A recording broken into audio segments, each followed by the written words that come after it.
गुरुर्ब्रह्मा गुरुर्विष्णु गुरुर्देवो महेश्वरः गुरु साक्षात् परं ब्रह्म तस्मै श्री गुरवे नमः तस्मै श्री गुरवे नमः तस्मै श्री गुरवे नमः। श्रीराम राम रामेति रमे रामे मनोरमे सहस्रनाम तत्तुल्यं राम नाम वरानने।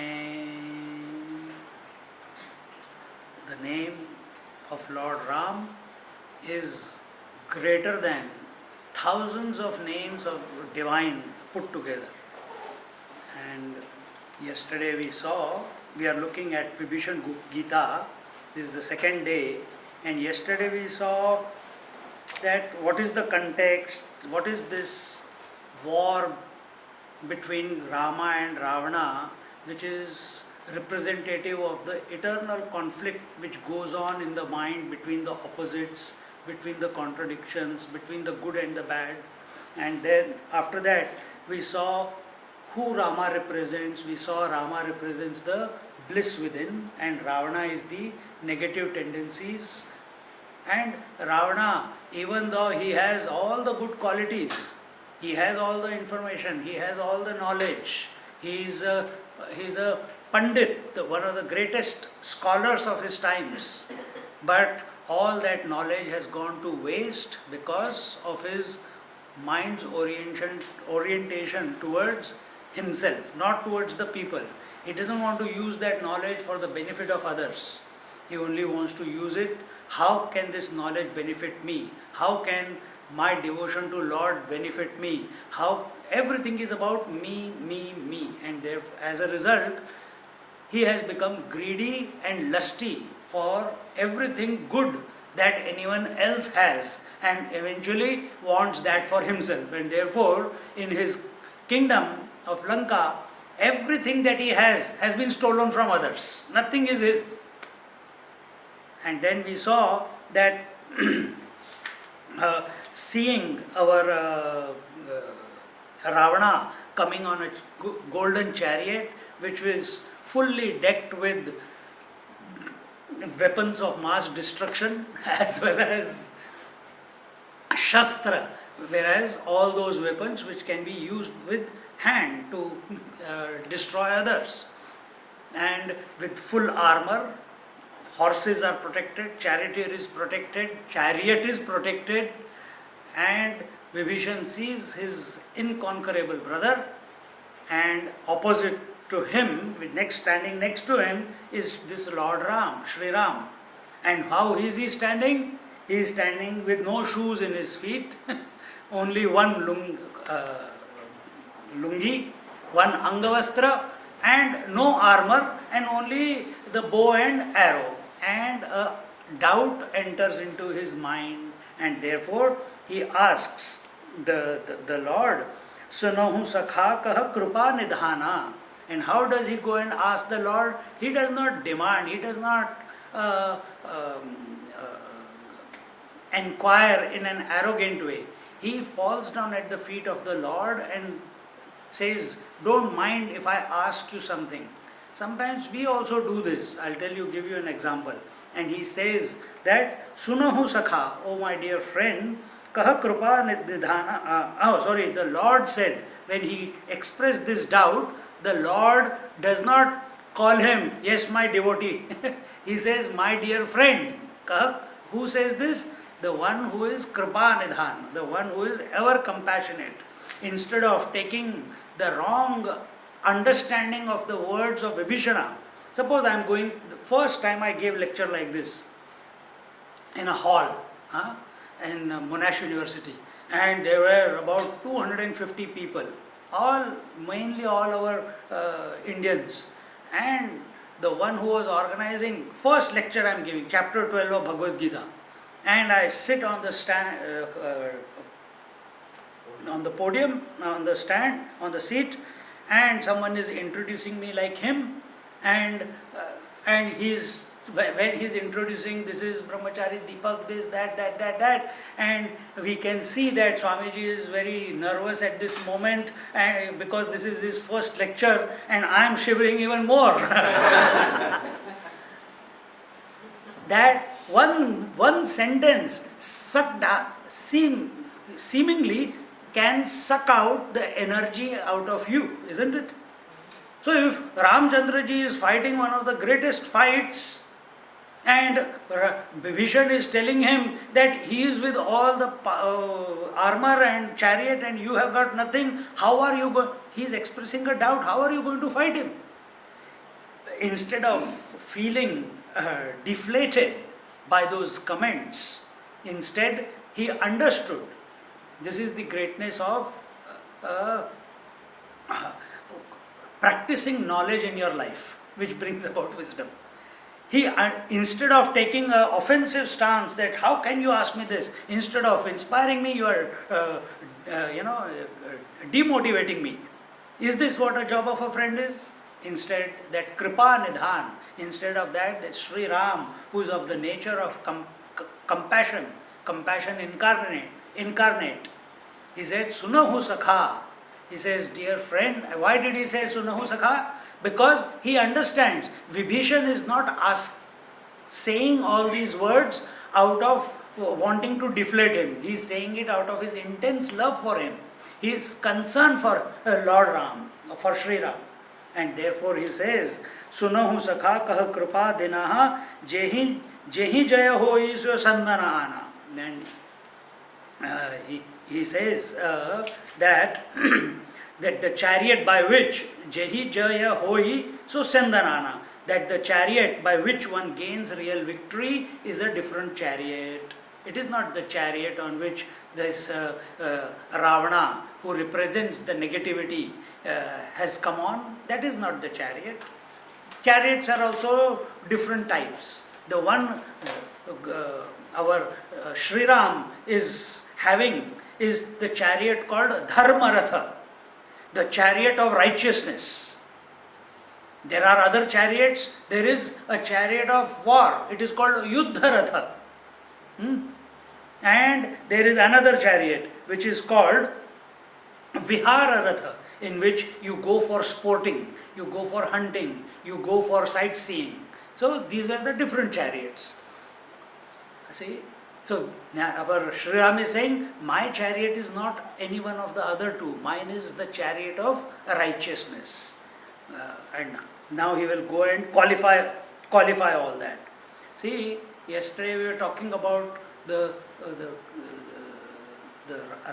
difference between Ramchandraji and Ravana. Both are, when he says Veera Balavana, and we saw the 5 types of Veera, Veeraras, how this strength and valor expresses out of a person. There we saw the first one was Ranavir, the one who is valorous and shows his prowess on the battlefield. Second was Danavir, the one who shows courage to in charity and gives more and more to more and more people. The third is Dayavir, who has the courage to show compassion, who is pained by other people's pain. And when he is pained by other people's pain, he does not sit and wait for the government to do the good to those poor people. He jumps into the field and goes and takes care of whoever his eyes have set upon, or whoever he has come to hear about. And then that is the Dayavir. Then is Vidyavir. Vidyavir is the one who has gained a lot of knowledge and his acumen is good. his understanding is good. But if it is not applied in life, as we were talking yesterday, that Vidyavir, that courage, that acumen to collect information and knowledge has got no meaning if it is not leading one to wisdom. Otherwise, it's just information for own personal gain. So many Mahatmas, they have so many powers, but for what? It becomes a business. Yeah? Healing, it becomes a business.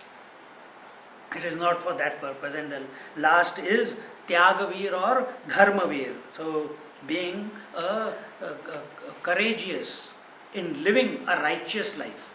All these were present in full content in Ramchandraji, in Sri Ram. We see these qualities present in Ravana also, but he has not taken advantage of those qualities and made a turn in his life towards wisdom. See, all these, unless and until all these qualities are not backed by the righteous life, they will not lead to lasting results. With lot of valor, with lot of strength, with lot of missiles, with lot of weapons, you can conquer the world. No doubt you can conquer the world. And you can see all around that it is happening. But how long does that win last? How long does that win last? Temporary. And another person is already waiting. Our abbot, he became the Prime Minister. Already Turnbull is waiting. Isn't it? Now Liberal has got the power. Labour is already waiting. Isn't it? For few hundred years, some countries have got the land of some other country. But for how long? Till this country becomes strong, again they will take it. So there is no lasting victory.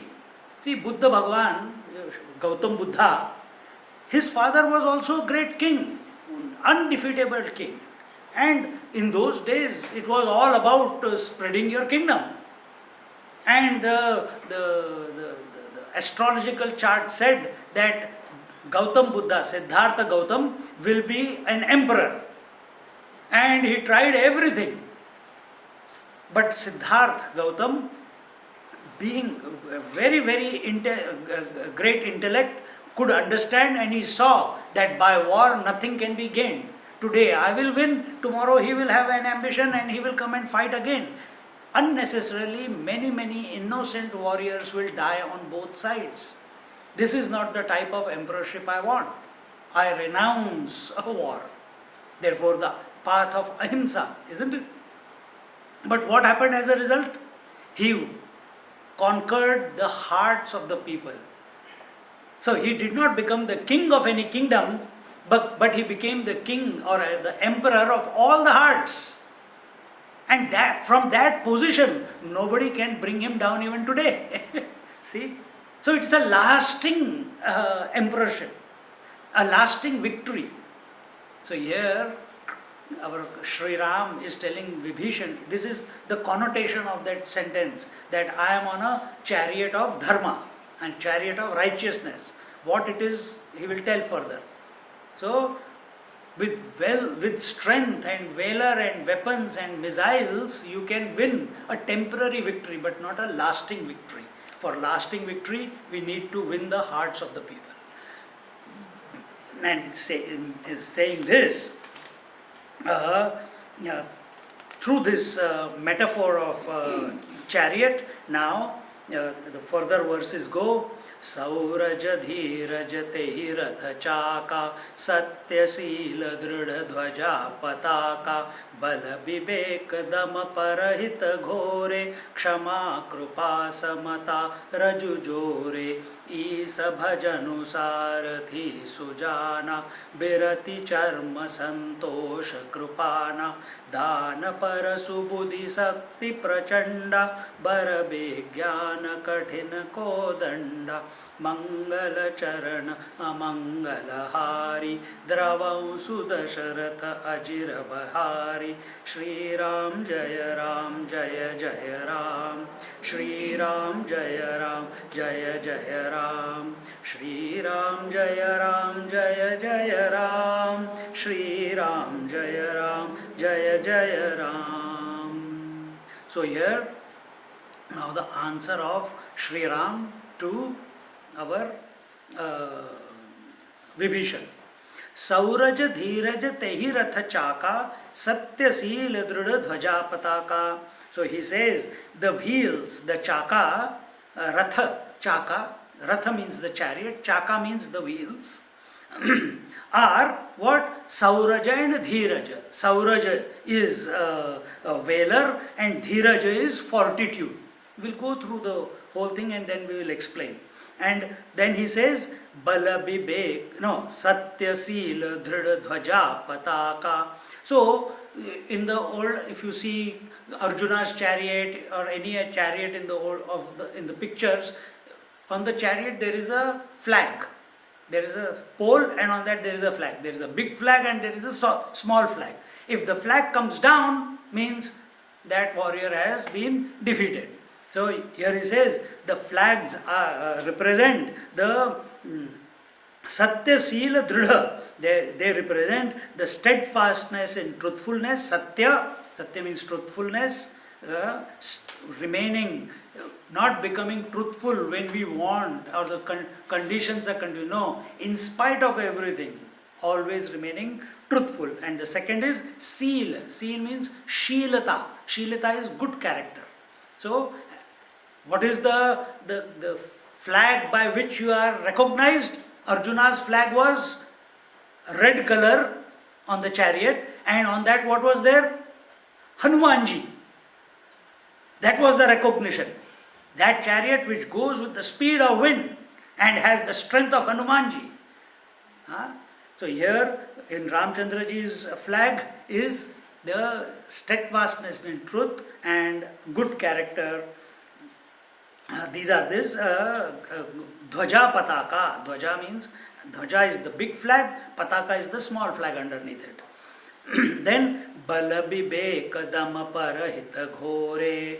What are the horses? A chariot will have horses. There are 4 horses and they are strength, discrimination, self-control and caring for others. Bala is the strength, Bibeka is the discrimination, Dama is self-control and Parahita is caring for others. These are the 4 horses which are yoked to this the righteous chariot or the chariot of righteousness.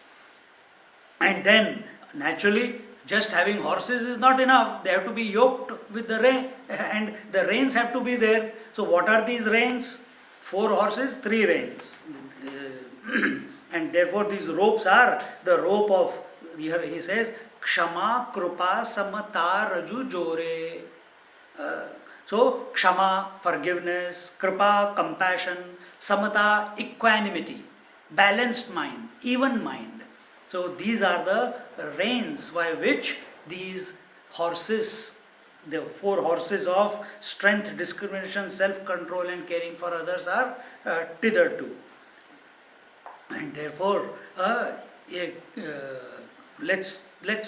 then it comes Isa Bhajanu Sarati Sujana Birati Charma Santosha Krupana. Naturally, having the horses, having the reins is not enough. You need a person who is holding the rein. If that fellow is a weakling, the horses will not, they will throw him off the seat of the charioteer. So that comes second. First let's explain what this Sauraj, Dhiraj, Tehi Ratha Chaka, Satya Shila, Sila, Drida Dhvaja Pataka, Bala Bibekadam Parahita Ghore, Kshama Kripa Samata Raju Jore. So let's see what these, what constitutes dharma in the first place. So what is this dharma? They say dharma is, what is the dharma of the sun? What is dharma of the sun? Dharma means the essence. Dharma means the core. Dharma means that without which a thing no longer remains that particular thing. So what is the dharma of the sun? Heat and light. Without heat and light, the sun will not be the sun. What is the dharma of sugar? Sweetness. If there is no sweetness, sugar will not be called a sugar. Isn't it? So what is the dharma of you?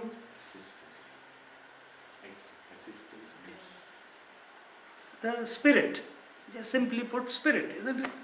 If the spirit is not there or the soul is not there, then you don't exist as a person. So what is this?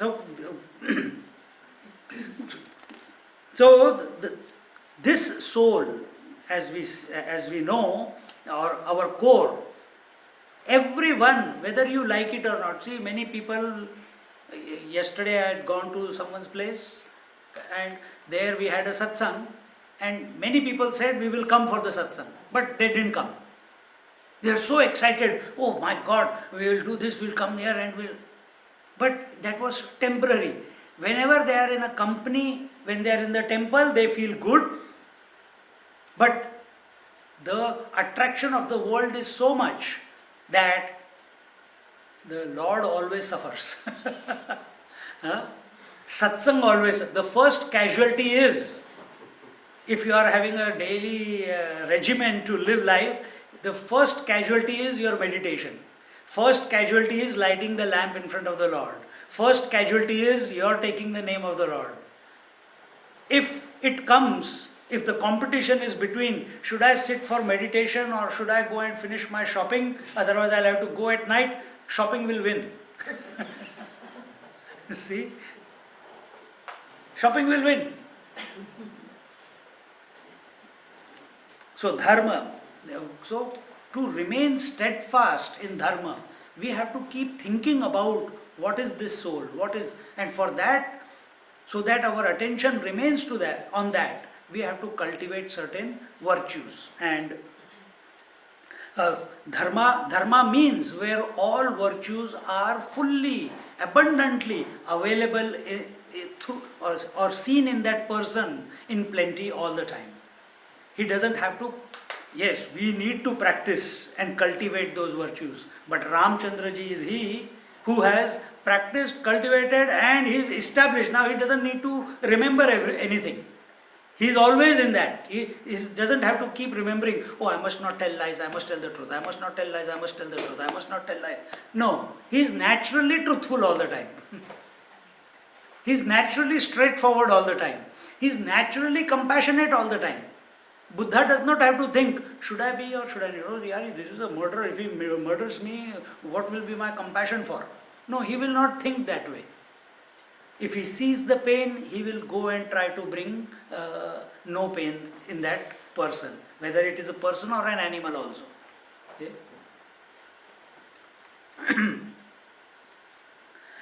And therefore, a virtuous person, by anyone's definition, is called, we call a person who has good morals, good principles, good character, and such a person is called a virtuous person. And in this way, understand. Now, what are the wheels of the chariot?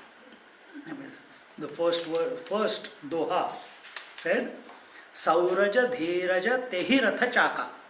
The wheels of the chariot, there are two wheels of the chariot, unlike Arjuna's chariot had 4 wheels, here there are only 2 wheels.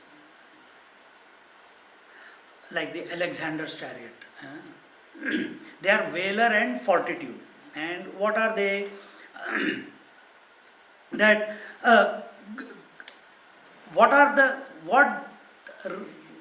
If you don't have wheels in a chariot, what will happen? What will happen? Huh? Well, wheels are not there, what will not rotate? Correct. The chariot will not move. And the chariot of righteousness, it has to move, it has to reach a destination. It has to respond to the circumstances that are coming towards it. But if the wheels are not there, or wheels are weak, or wheels are made out of very cheap material, then it will not move in the right direction. Wheels have to be strong so that at a moment's notice they are able to turn, they are well lubricated, and they take the chariot efficiently towards its destinations. So what is that which takes us efficiently towards our destination? Our Shirdi Sai Baba says, Shraddha Saburi, isn't it? Two words, Shraddha Saburi. Shraddha means faith and Saburi means patience. That patience here is told as fortitude. Fortitude is that patience. Fortitude is that perseverance in spite of all the difficulties that come in your life. Have patience. We want instant results. It is not possible.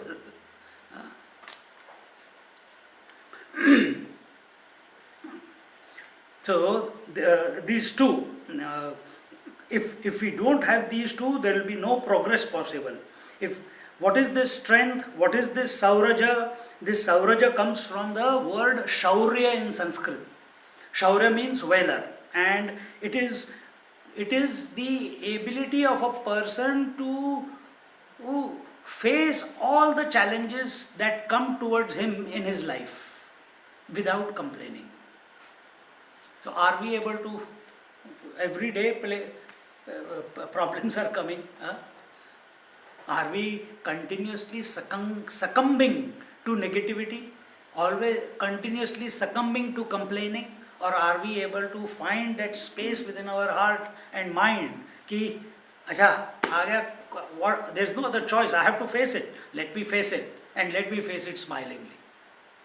Nothing is going to, this world cannot defeat me. See, there is only two positions you can take in life. One is either you are a product of the world, or the other you are master of the world. There is only two positions. If you think you are born in this world at a particular time to your parents, and why I got these parents, why not someone else, why I was born in a poor family, not in a rich family, there is no answer. You will be a complaint box throughout your life. Why? You have accepted you are a product of this world. The Gurukul system, the students used to go to the school and learn the scriptures. What do the scriptures teach? That you chose the parents. Parents didn't choose you. The soul chooses the parents. Parents only produce the hardware. Software comes from outside. And then what? And then if I chose, and then as the scriptures, the child grows in the Gurukul under the guidance of a teacher, he comes to understand that the whole world is my expression. It's up to me how I see this world. Do I see this world as a problem world, or I see it as an opportunistic world, or I see it as a perfect world? Yesterday I told you about this. See? And the moment you realize that that the whole world, the outside world has been created by you, just like in dream, your mind became all the dream world, the houses, the rivers, the trees, the mountains, the air, the fire, the water, the earth, all the people in the dream. Everything was your mind alone. And when you wake up, what do you say? Arey yaar, it was just a dream. But that's not enough. Inquire. When you were in the dream, it was so real. Now apply that same information in the waking world. This whole waking world is also nothing but an expression of your mind. The moment if you contemplate with this, sit with this on the seat of meditation for a few days, it will click. It is bound to click. And from that day on, you are the master of the world. No circumstances, no events, no situations, no relationships in this world will ever be able to affect us. Why? I am the manufacturer of all those. I am the master of all those. So therefore, Sauraja is the strength and ability to face all the external challenges and difficulties in life. First, we have to develop the strength, and we have to have the ability. And I have told this many times, the difference between readiness and ability. Ability comes by practicing again and again. It will not just come by merely thinking that I am able. You may read the recipe book once and say, oh, I know how to make that upma. But when you go there, it doesn't come out. Why? You have not practiced it.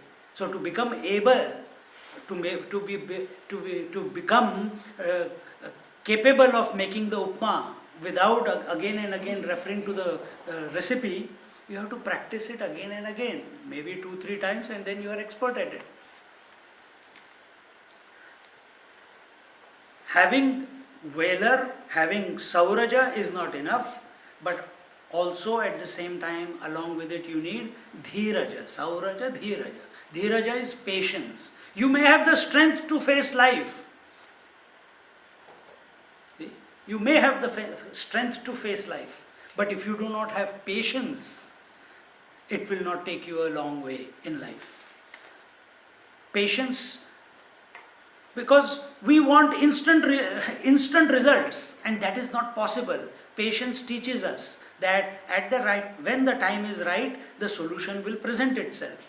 When the time is right or the place is right, the things will unsolve themselves. They seem to be so huge. My God, what I have got myself into. How will I?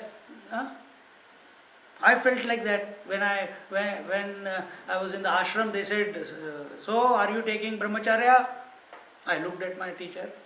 He said, "I took," but the thought going on in my head was, till then it was okay. When they gave me the cloth, I used to wear yellow cloth before. When they gave me the yellow cloth, now the thought came, how will I live?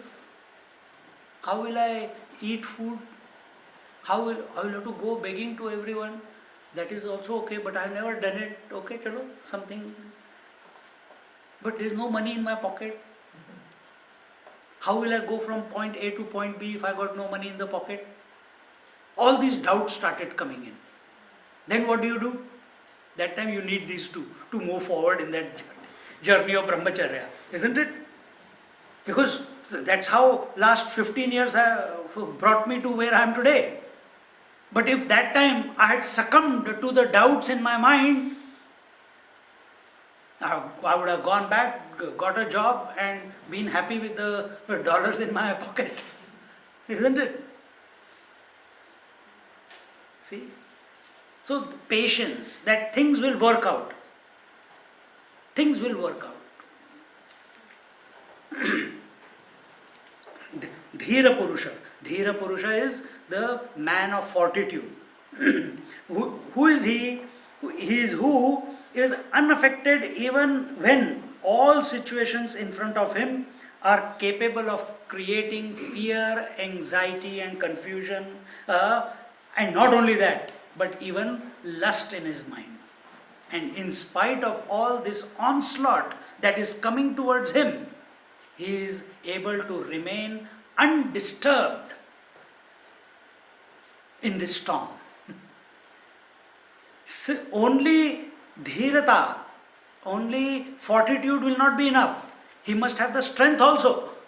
He must have the courage also. He must have the valor also. He must have built that capacity. See? But it must be along with dhirata. So that strength will come. Otherwise, like a child asked a father, one grandfather made an announcement at home. We are sitting somewhere. I have never been angry for so many years. I think I have conquered anger. Everyone just, if someone says such a big statement, what can the youngster say? They went away. They went and gave a key, like you give a key to the monkey and he starts dancing. So they gave a key to one small teenage youngster.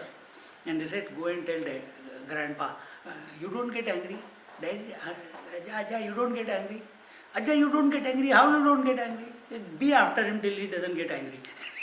This fellow went after him, grandpa. And he says, Azoba, Aja. He says, what? Have you conquered anger? Elders cannot ask that, so young one can. He says, yes, I have. Aja. Have you conquered anger? He says, yes, I have conquered anger. Went around, played around, again came back. Aja, have you conquered anger? I told you, how many times will you ask me that I have conquered? So slowly, the temperature was increasing. And after fifth or sixth time, it boiled out. So that is not dhiraj. That is not dhiraj. That means it was, he has imagined that he has conquered anger, but actually it is not, he has not solved the core issue within himself with regards to anger. He has succumbed to the outside situation of that child continuously troubling him. So we have to develop such a strength. On one hand, we must have the valor, and on the other hand, we must have the fortitude, the perseverance, or the patience in order to conquer the fears. When we are, for example, I go into a plane tomorrow morning, not day tomorrow, day after tomorrow morning. Will I have the same destiny as MH370? Will this plane reach Melbourne? Doubt is there, isn't it? Will I wake up tomorrow morning? This doubt is also there. Sometimes it comes. Is this disease this virus, is this going to go away or it is going to take me away? Sometimes these thoughts do pass through our mind, and fear comes because of that. Sometimes when we are driving, I don't want to get in an accident, and that fear comes. Those who are not used to driving that much, still they drive, isn't it? They conquer that fear. Every time small group is okay, but when I see large group, I have fear. I have anxiety. I will not deny that. But then I always crack some joke or something and I try to calm my mind. Sometimes it works, sometimes it doesn't. See? But you overcome that. But how do you overcome? By going back into your core. By tapping the strength that is within you. That yes, I have. Suddenly, so for example, when I get into such type of situations, I remember, hey, I have walked over fire. I did many years ago, about 20 years ago. I walked over fire. I did piggyback walking over fire. So that thought remains every time I am in some difficult situation. If I can walk over fire, I can handle this situation, man. This is nothing.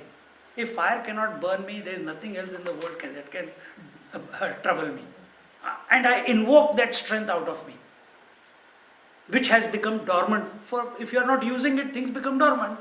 Capabilities become dormant.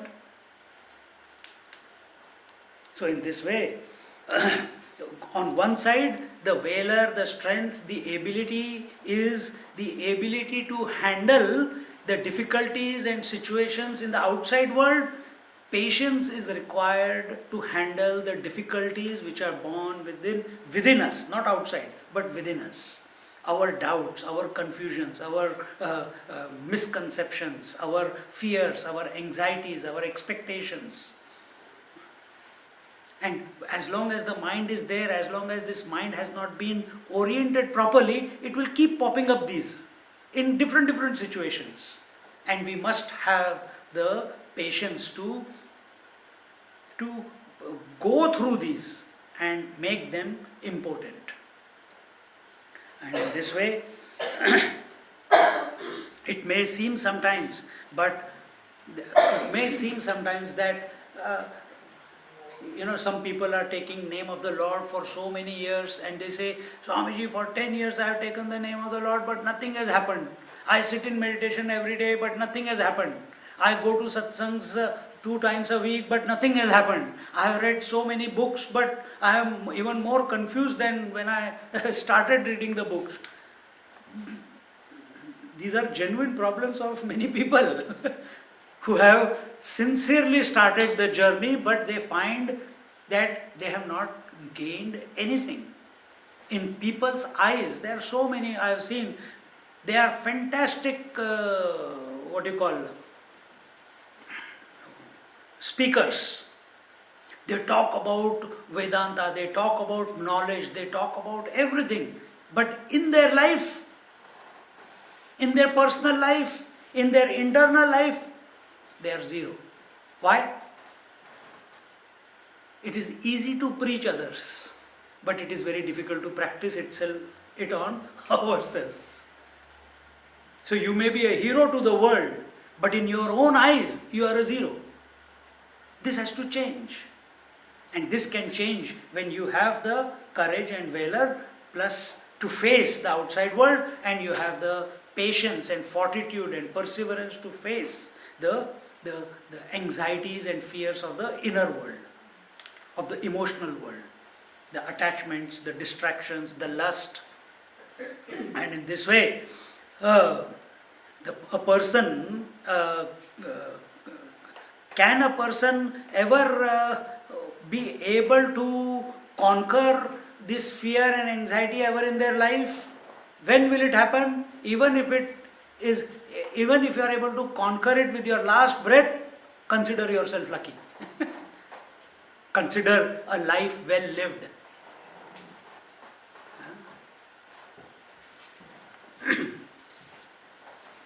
So even Bhagavad Gita says that a person who has conquered his anger and conquered his passions and desires is a happy man. Not a person who is indulging in anger and indulging in desires is a happy man. One desire will lead to 100 more desires. Where's the end? More the desires you have, the more split personality you become eventually. Because not every desire will be able to be satisfied. And in this way, Sri Ramchandra ji, even though he had he had to live for 14 years in exile, he did not complain even once. Pandavas had to go to exile for 12 years and 13th year in Agyatwas, incognito they had to live. They did not complain even once. They took it in their stride.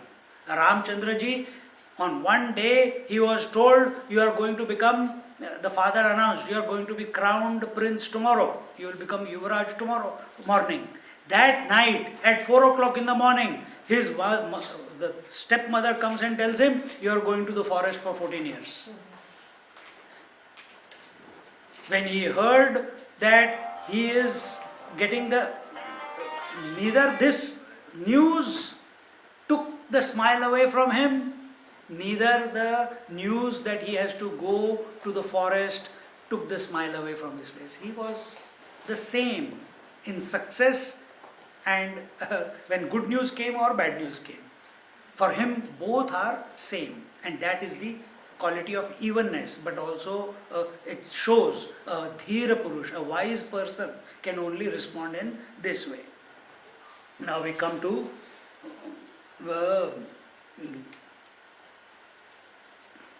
see, sometimes it seems that nothing is happening in our life. Patience, patience. How much patience I have to practice in my life? Nothing is happening.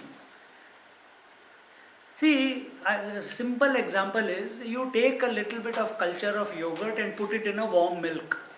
Do you see anything happening? Do you see anything happening? For 1 hour, 2 hours, 4 hours, if you keep looking at it, nothing is happening. But you get, and then, nothing is happening. I think someone has given me a wrong recipe that put culture in the warm milk and you will get yogurt. Nothing happens. So what they will do? Those who are unintelligent, they will take that and mix it again. And then what? Nothing is happening. Again mix. Nothing is happening. They will not get a yogurt, isn't it? So eyes are seeing nothing is happening. Don't disturb it. Sit with it. Next morning, automatically you will get a yogurt. So similar is patience. Remain patient with life. Things become complicated, things become uncomplicated. Problems come, success comes. Challenges come, opportunities come. That's the nature of life. Instead of reacting to everything that life is giving you, learn to respond, learn to take it in the stride.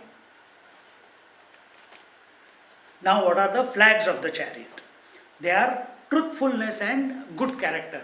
Dhwaja, pataka. Dhwaja is truthfulness, satya, and pataka is sheel, or here in Awadhi language, seal. What are these? That truthfulness is the satya and good character is the sheel. And it says that satya sheel dridha dhwaja pataka. Dridha. Dridha means firm. So they are firmly established on the top of the chariot. So we must be firmly grounded in truthfulness and in good character. And then that will become the recipe for our success in life, to become victorious in life, and we will never succumb to the outside forces. And in this way, this sila is shila, and it means what? It means good character, good conduct, integrity, and modesty. Shri Ram, unlike Ravana, is an embodiment of all these qualities. Good character, good conduct, etc., etc. And I just given you an example that one moment he was told you are going to be the king, after a few hours he is told you are going to the forest. He was not disturbed even an iota. He did not say, Yahoo! I am becoming the crown prince. Hey, Bharat, hey, Shatrughan, hey, Lakshman, you know what? Dad has selected me to be the crown prince. And disturbed all the other three brothers. Did he express in this manner? No. When his mother told him that you are going to become the crown prince, he just accepted it. He did not become elated. He did not become elated. And when, what is the name of his stepmother who told him to go to forest? Kekai. When Kekai told him, your father gave me 2 boons and you have to go to the forest. That same smile, that if father has given you a word, I will carry it out.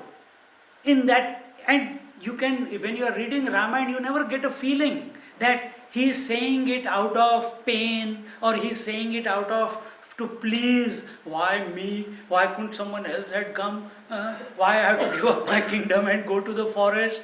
And when Kausalya asked what happened, he says, that I have been given the kingdom of the forest. And he said it with a smile, with no malice towards his brothers, no malice towards his stepmother. See, that is good character. And in this way, only a person who is integrated in his mind and in his heart and head can come out with this type of response. Only a person who is integrated.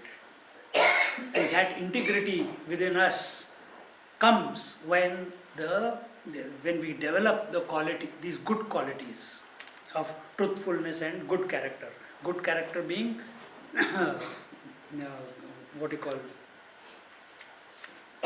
being having good character, good conduct, modesty, etc. And in this way, integrity again is when you have given a word, you will live up to it. You will not take a step back from that. As we said yesterday, the pledge of the Suryavanshis, of this lineage of kings, was prana jai par vachana na jai. That was that integrity, that once we have given a word, Once we have given a word that we will do it, we have given a boon, we have given a protection, we have given the money, or we have given a kingdom. We will give our life to make that word come true. See? That is integrity. For us, we tell a child, I'll bring you a chocolate when I come back from office. Next day, nothing. Once I went to someone's house and the child was there. Kabhi you have to, some activity should be there in the house. So that child was playing with me and I said, hey, dad was getting ready. I'm going out, I have to go and do some shopping. So I said, hey, daddy is going out, tell him to get some chocolate. We'll both have some. You like chocolate? Yeah. Tell dad.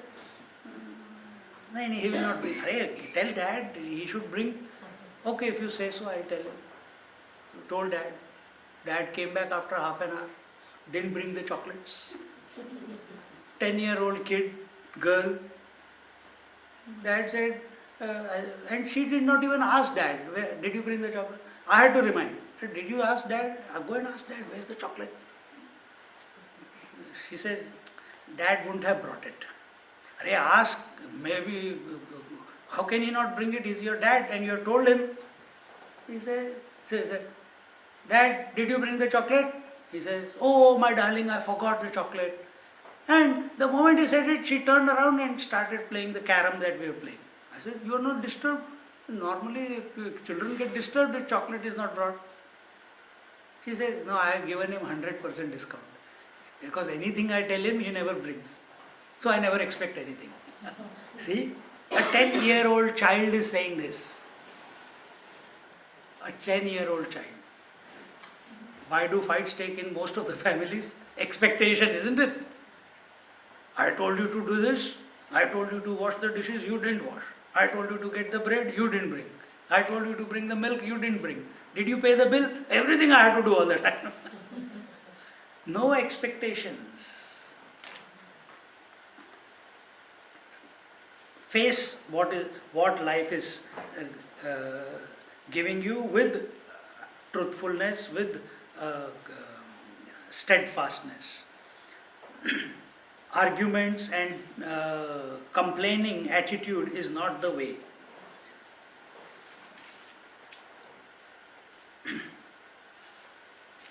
Once a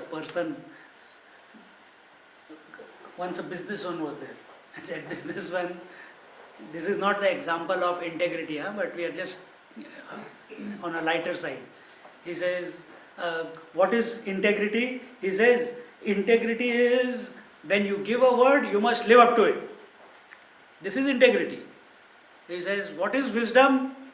He says, wisdom is never give a word. Never give a word.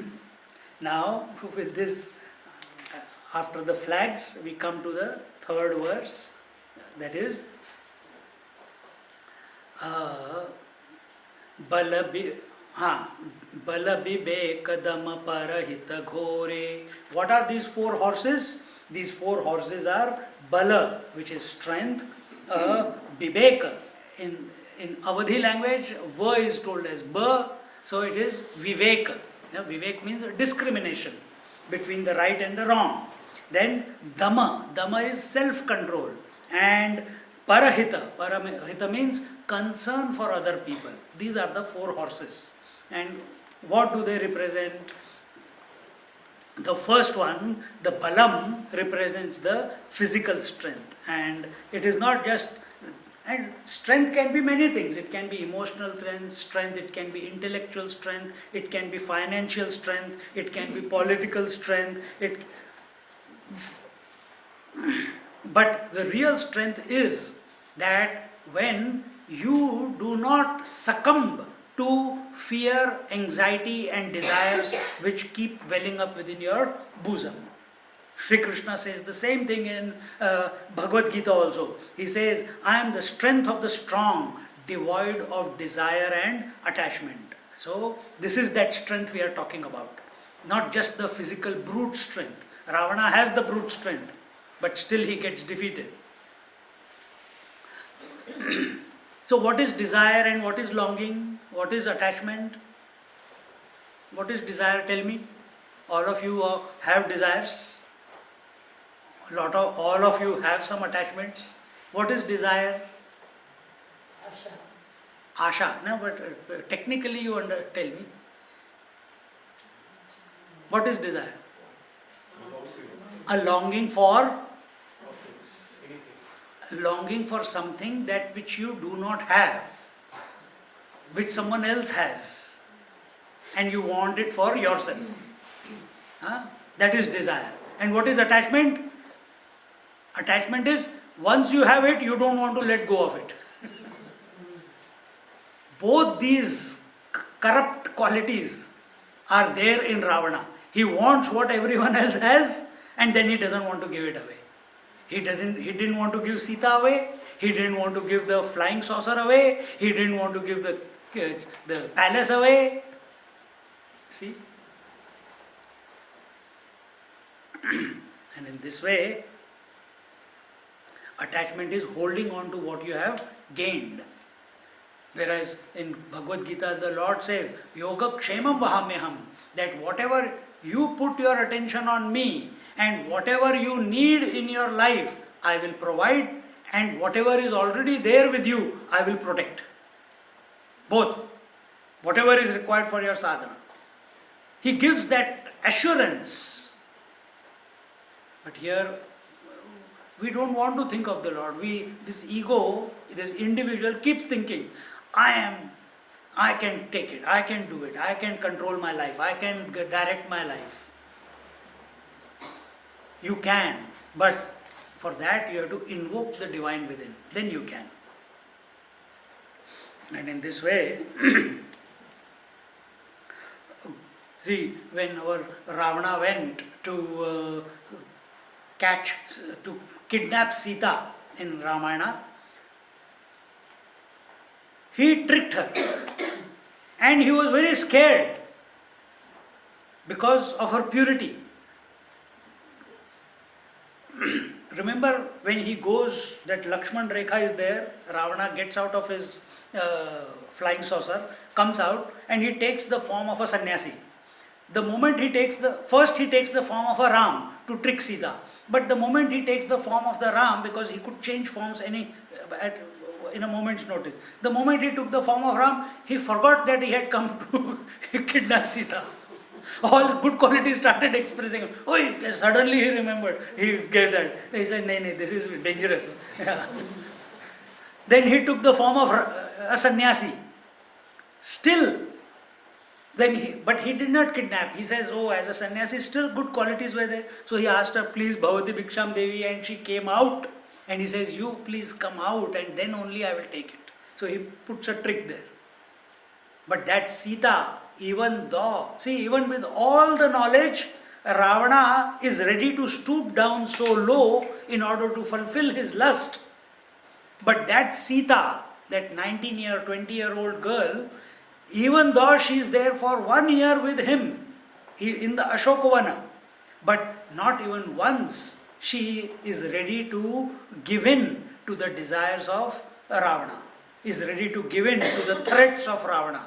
She is so confident of her strength that she keeps that blade of grass in front of her.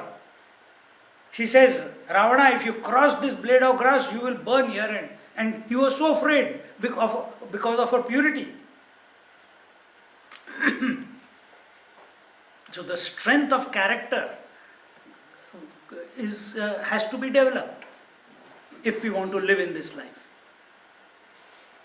without succumbing to the circumstances of the life. This moral strength, is developed when we develop these type of qualities, when we live a righteous life. The second horse is discrimination. Again, this discrimination means what? The discrimination means viveka, the ability of the intellect to discriminate or distinguish between what is right and what is wrong. Now, what is right and what is wrong, we do that all the time, isn't it?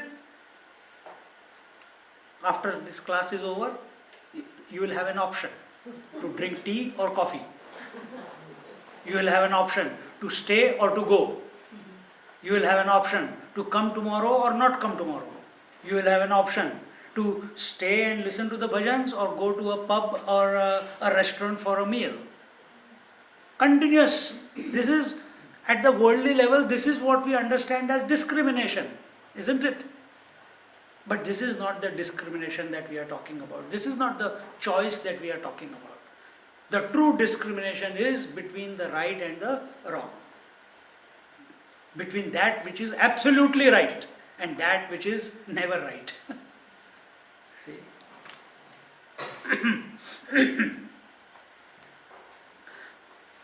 So what is right and what is wrong, what is false and what is true, what is my duty and what is not my duty. And it is easy to discriminate at the worldly level. You can easily make a decision and be fine with yourself. I want a coffee and that's it. Story over. Oh, I had discriminated. I came to a conclusion. Should I buy a Mercedes or a Lexus? Easy. Within few days you can make a decision. But when it comes to the doubts that are coming, thoughts that are welling up within, in the outer world to discriminate is easy in the grosser objects. But in the subtle thoughts, in the subtle emotions, in the mental world, what is right and what is wrong, the line is not very clear. Line is not very clear. And sometimes we make the wrong decision. And sometimes it takes a lifetime to find out that I made a wrong decision. Isn't it? Sometimes. So, how do you make the right decision then? That will be the next question. How do you discriminate correctly? Do you discriminate on the basis of your intelligence? Do you discriminate on the basis of your understanding?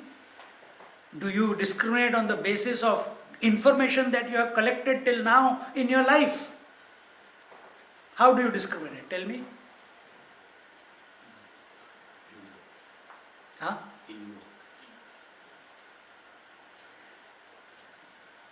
Santa Ashoka Uvacha. Ashok. Shok means miserableness.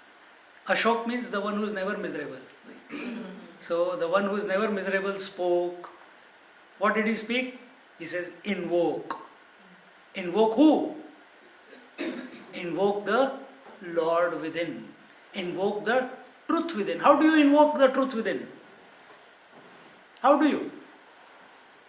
Yesterday I told you how to invoke something or someone. Call out. If I have to invoke attention of Bian, I will call Bian out. Isn't it? So similarly, that truth, that Lord who is within our heart all the time, if I have to invoke him or her, I have to call him or her out. I have to remember. I don't have to say it loudly, I can mentally call. And the moment I call, so that is what is. Never make decisions when you are confused. Never make decisions when you are afraid. Never make decisions when you are agitated. Never. Always make decisions. Yesterday also I told you, take shower, sit in front of the Lord, light a lamp, light a agarbatti, get into a good mood. Good mood can be also created by having a few liquid spiritual, not that way. Huh? Genuinely good mood. And then there is a beautiful verse in chapter 2 of the Bhagavad Gita which says, Karpanya doshopahata svabhavaha prachhami tvam dharma sammudha chetaha yat shreyasyat nishchitam bruhi tanme shishyasteham shadhimam tvam prapannam. Karpanya doshopahata svabhava. O Lord, I am kripana. Kripana means I am useless. I am paraplegic in front of you. I am good for nothing in front of you. Why? I am continuously being attacked with these two opposite information again and again that I am not. This was the situation of Arjuna. To fight or not to fight. These were the two things. What is my duty and what is not duty? This can be our thing, isn't it? What is right and what is wrong? This is our question. I don't know what is right and wrong. I am at your feet. And please tell me what is the best for me, because I am your disciple. I am surrendered at your feet. When this call comes, you don't have to remember the verse. If you can, fantastic. But at least the essence of that verse, that I am at your feet. I don't want to make a decision. I leave it up to you. And have patience. The more calmness is there when you make this prayer to the Lord. See how quickly the answer comes. The first answer that comes, implement it. So here, just like our Arjuna, who was confused, who was disturbed, who was anxious with what the war will lead to, whom did he go to? Did he say, I will make the decision? He made the decision, but then he realized that he has already decided before the war that my war chariot is going to be led by Lord himself.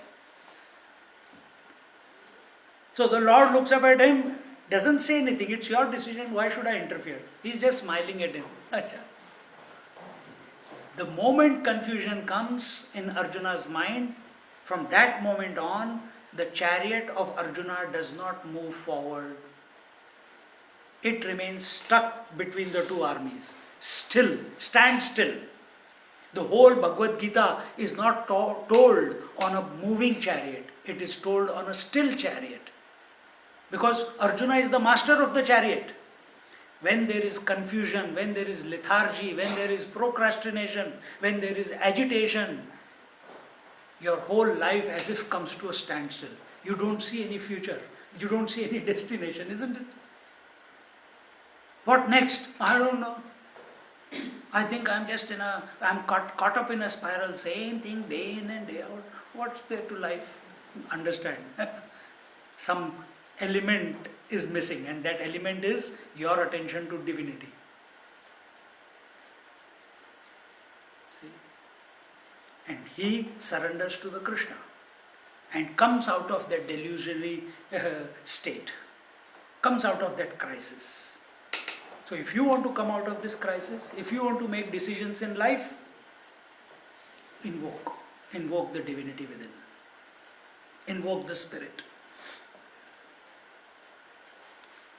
Arjuna, just like our Ravana, Arjuna also has studied all the scriptures. He knows all the Vedas. He knows all the Puranas. Puranas that time were not written. Vedas were there. Ravana also knows all the understand. He is the Pandit. He is a scholar. We may have all the knowledge. The financial planners, the doctors, the pharmacists, the engineers. So many engineers coming out, electrical engineers, mechanical engineers. In our house also there are 2-3 electrical engineers. But they don't know how to change a fuse. They are mechanical engineers. I, who have got no information or never studied that, I fix my own air conditioning unit. Because if I call a mechanic, he will charge me $600 just to touch it. So one day I said, okay, maximum what will happen? I will have to change the whole unit from inside. So I took the motor out and I started tinkering with it. In $20 I fixed the whole motor. $20. Only one part, all I had to do was open it and see. And I was ready to buy the new motor, which was $300. But for $20 it got fixed. Intelligence, knowledge is good, but more important than knowledge is common sense. Which is not very common, they say. Swami Vivekananda said that knowledge is good, but common sense is missing in the society, among the intelligent people. So we must apply common sense also. We must not take everything that we see, hear, touch, feel, taste what other people say, what the media says, what the so-called intelligent people of the society say as truth.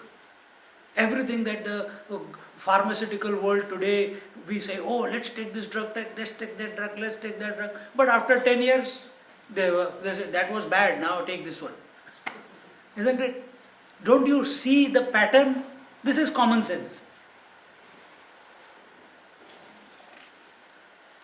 So in order to move forward in the right direction, we must have this clarity of thinking, and we must have this ability to discriminate, to decide what is right and wrong. And this is possible only when we invoke the essence within. That essence itself is the dharma.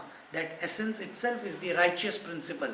And by remembering that, when the decision is revealed to us in our mind, we must follow that, and you will never go wrong when that is done.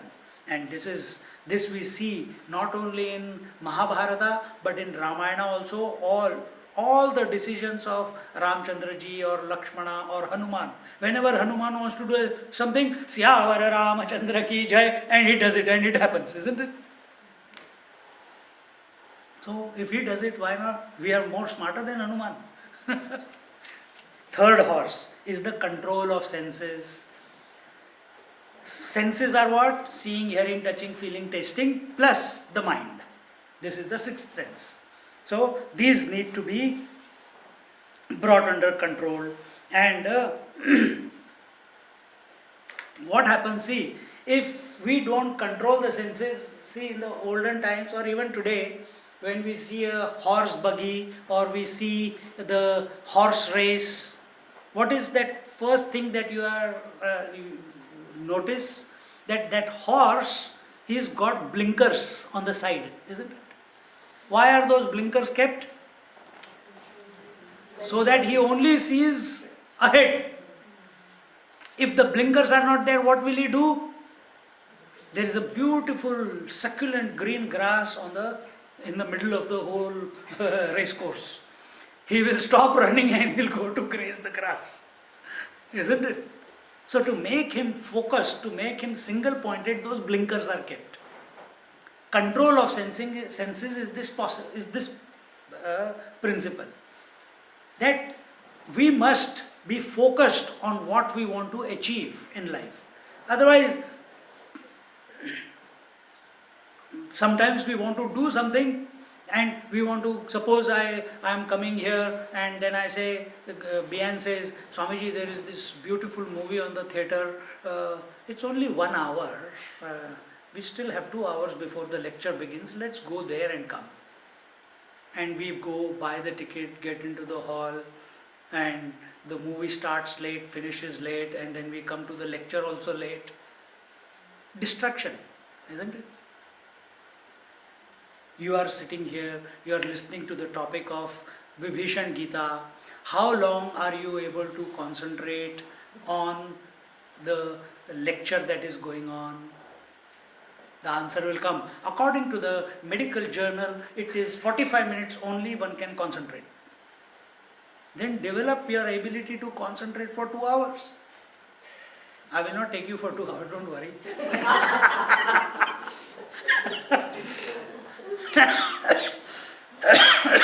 We must increase our capacity.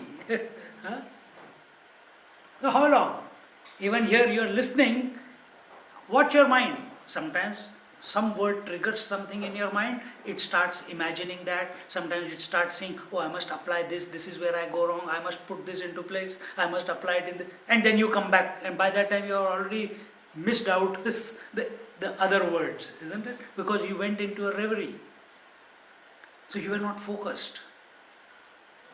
Grass is greener on the other side of the fence.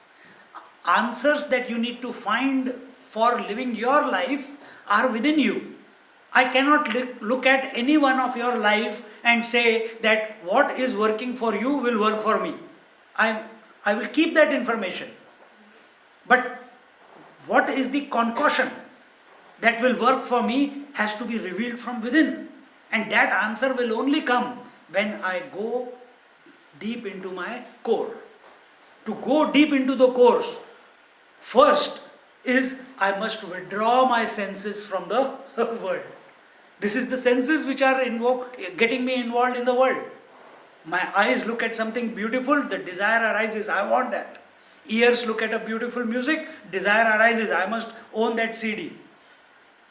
The nose smells a beautiful fragrance, I must take that eau de cologne.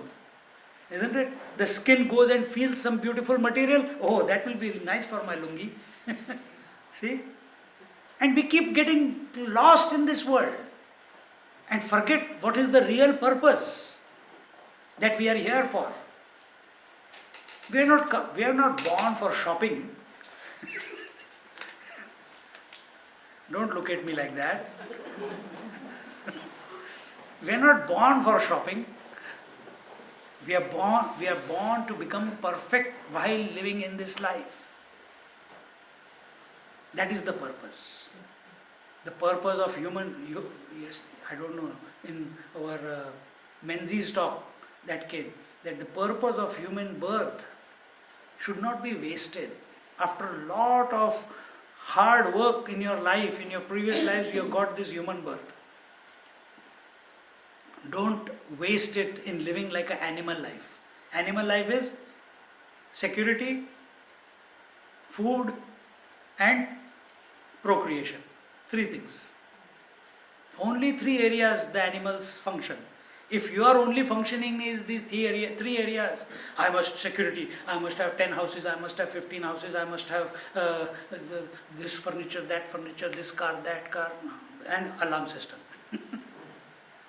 I must have all the variety, I should not think. I can eat whichever restaurant, whatever food, no problems. Because I got that spending ability. And all the time thinking about sex, copulation. Then you are not different to animals. Human beings have been given a faculty called choice. Apply it intelligently. Apply it commonsensically. And that choice allows us to think of something higher. Animals can't think of something higher. Evolution is going on. This nature will correct its mistake if you don't improve yourself. I gave the opportunity for this Swami, and instead he went the wrong way. Okay, next time become a snake, become a worm, become a pig. If you are enjoy eating only, next life only pig. Because anything that comes goes in. So in the process of evolution, human birth is at its epitome, and what is the next from being a human being? A divine being. And that is not at physical level, that is at mental level. So you have to sort it. For that to be brought about, you need these qualities. Or if you don't want to become a divine being or merge into the divine being, you just want a good life, a peaceful life, a tranquil life, you need these qualities.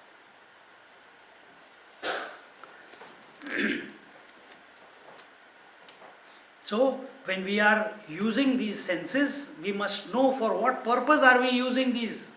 Are we using these senses to indulge in the sense stimuli, or are we using these senses to maintain our existence in this world, but whenever an opportunity arises, we withdraw from these senses and go within. The 4th horse is concern for others. And this concern for others, this is parahita. Para means others, hita means concern, welfare. Not many people have that, apart from their near and dear ones. And if their near and dear ones start showing the horn, even that also goes away. Answer करता है, from today onward, no food for you. ऐसे करता है, from today onward, wash your own clothes. Cook your own meal. Am I a doormat or what? Immediately this answer, this comment comes out of the mouth. No. Parahita means ready to sacrifice your life for the welfare of others. And we see Ramchandraji throughout his life has practiced that. Whether it is the what is paritranaya sadhunam vinashaya cha dushkritam dharma sansthapanarthaya sambhavami yuge yuge. Paritranaya sadhunam, for the welfare of the saints and sages who are being troubled by the negative forces. And when he kills those negative forces, it is not out of anger, it is not out of destroying them, it is out of merging them back into himself. Even there he has concern for them. See? Do we fight with concern for another person? Our attitude is, let everybody take care of themselves, each one for his own. I will just take care of my family, my children, my wife. That's it. I am not worried about the rest of the world. But you are a part of a society. You are a part of a community. You are a part of a nation. And we must do our bit for the extended family, for the community, the society and the nation. As long as we live at this level of me and mine, it becomes a very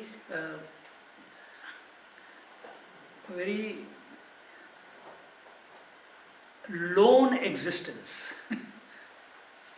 And when you need someone, there is nobody there. Such people find themselves in old age homes. Nobody going there to see them. Only when someone like me goes or some priest goes, oh my God, someone has come and they don't want to leave your hand. Why? Because they have not lived a life of giving.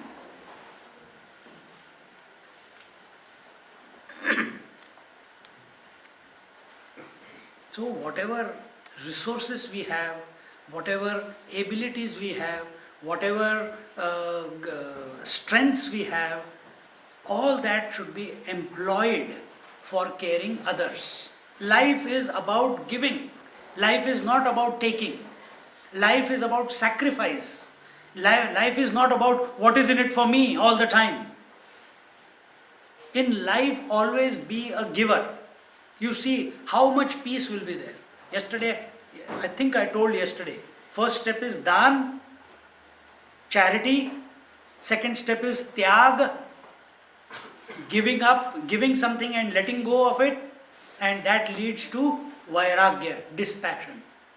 And dispassion is a prerequisite in order to be peaceful. And in this way, so whether you have got the knowledge, you share it with others. You have got the wealth, share it with others. You have a capacity to paint, share it with others, teach others. You know how to, I want to learn Sanskrit more. I'm not an expert in Sanskrit, but whatever I know, I have got classes going on and I keep teaching. Free. No expectation of anything. Expectation is not there. See? So keep sharing whatever you have. And you will see your life will become fulfilled. And you are not demanding attention from others that you must be there in my time of need. No, but it automatically happens. The nature is abundantly taking care of you all the time. Because you have taken care of others with whatever you had. I gave the example of that 50 cents yesterday. The beggar giving 50 cents. That is taking care of other person's hunger. Not worried about his own hunger. Not when I have enough, then I will share. That day will never come in your life. Because when do you determine that you have had enough? Are we already? 5 more minutes. So in this way, wisdom is that we sacrifice all our capacities, abilities for the benefit of the humankind and not only live as a selfish person, utilizing all our abilities for enhancing our name, fame, capacity, capability, wealth, not for that. Then comes the reins. The reins are the ropes or the leather thing which is tethered to the horse. These are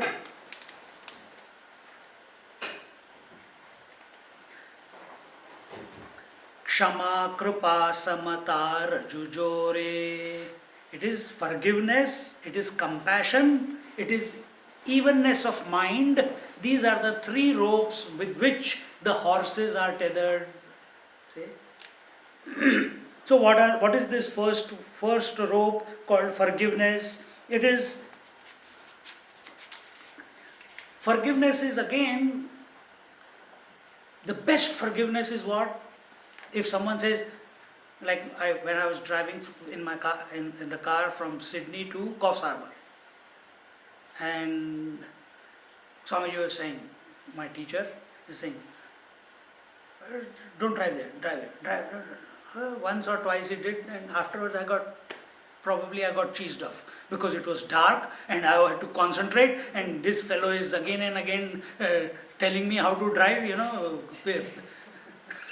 driving the driver, and I said, Swamiji, please keep quiet, I have to concentrate. And then we stopped for a coffee, and the moment we got down, I remembered that I have behaved in this way.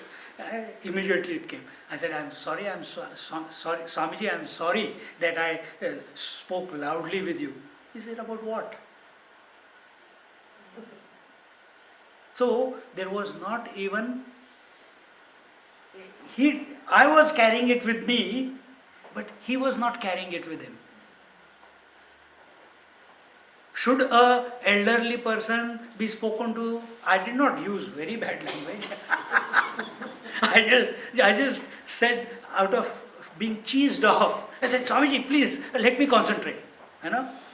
Otherwise, Swamiji, I will just concentrate. I could have said it in a different manner also. But he did not even acknowledge that he was being spoken to in a different way. That is the greatest forgiveness. Some people forgive when they are asked to forgive someone, isn't it? Now you forgive that person. Say sorry to that person when we say to a child, that is forgive. Then we forgive. Some people do it, do the mistake, and then later on, nobody is prompting them to forgive that person, they forgive. Just now, about 1.5 years ago, I got an email from, I used to study in Switzerland. So someone was there and we must have had a fight or something. I don't know what happened. I can't remember even. And this girl emailed me and she says, I don't know from where she found it out, and she got in touch. She says, oh, I did like this, I spoke like that to you that time. Do you forgive me? I can't even remember what. I said, there's nothing to forgive. I still love you. Story over. Now don't start having wrong ideas, okay? Their eyes are going up. Swamiji, love you. Again her email came. No. And she went into detail what she had said and everything. And we are studying in the same class, university. And she said, no, you must tell me, do you forgive me or you don't forgive me? But now I didn't feel anything that something wrong has been done to me.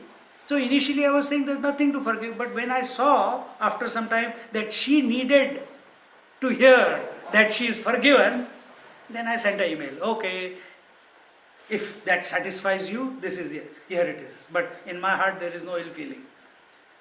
Story over. See?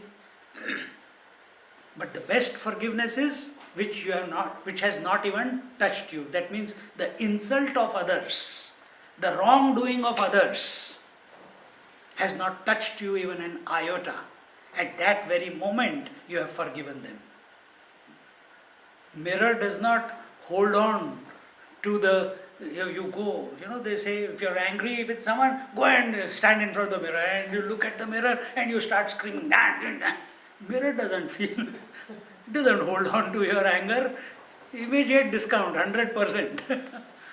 Be like that.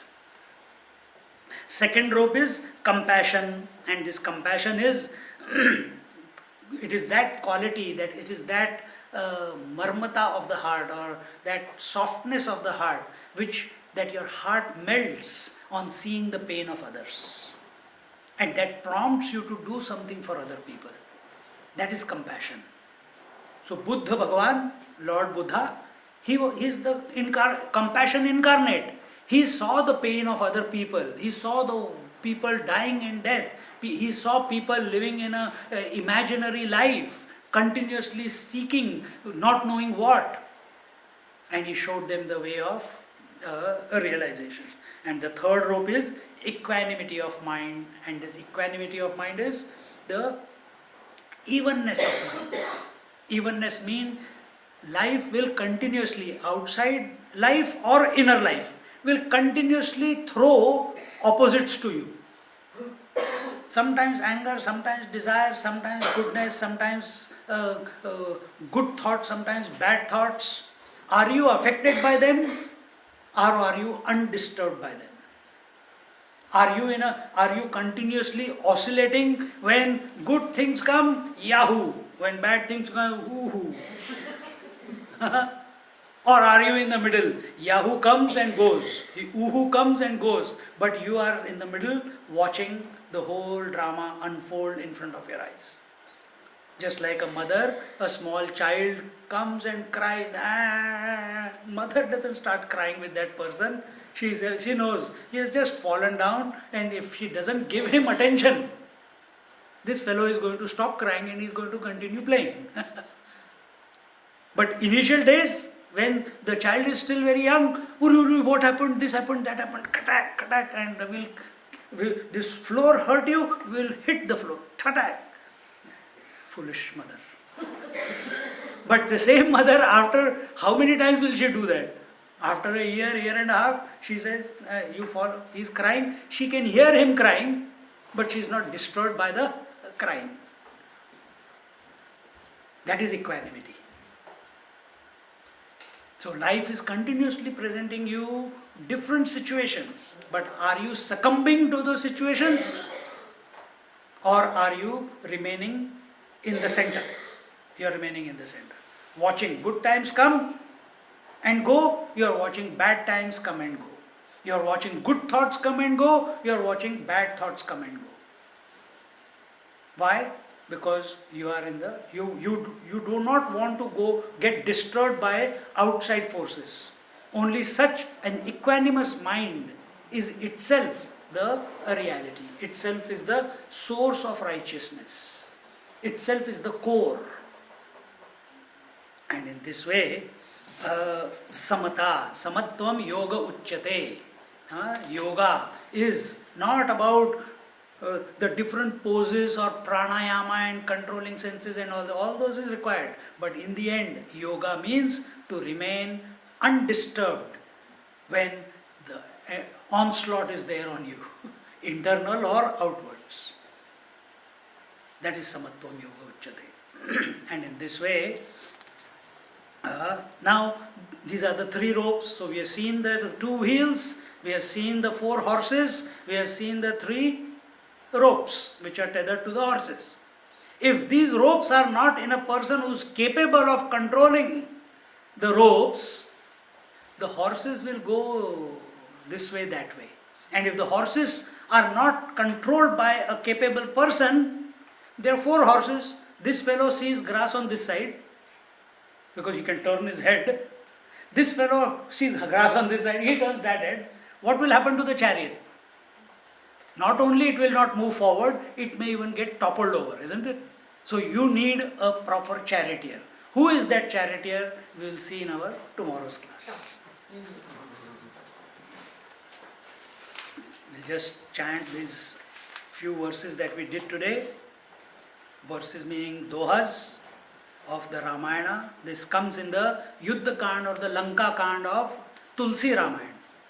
सौरज धीरज तेहि रथ चाका, सत्यशील दृढ़ ध्वजा पताका, बल विवेक दम परहित घोरे, क्षमा कृपा समता रजु जोरे, ईस भजनु सारथि सुजाना, बिरति चर्म संतोष कृपाना, दान पर सुबुधि शक्ति प्रचंडा, बर विज्ञान कठिन को दंडा, मंगल चरण अमंगल हारी, द्रवं सुदशरथ अजिर बिहारी। श्री राम जय जय राम, श्री राम जय जय राम, श्री राम जय जय राम, श्री राम जय जय Ram.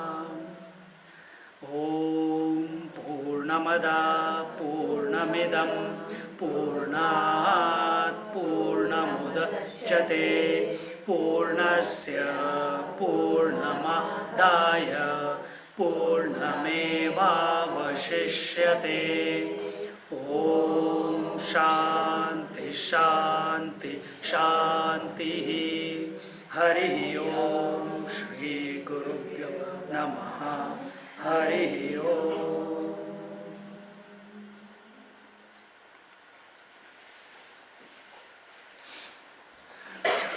So tomorrow is the last day of this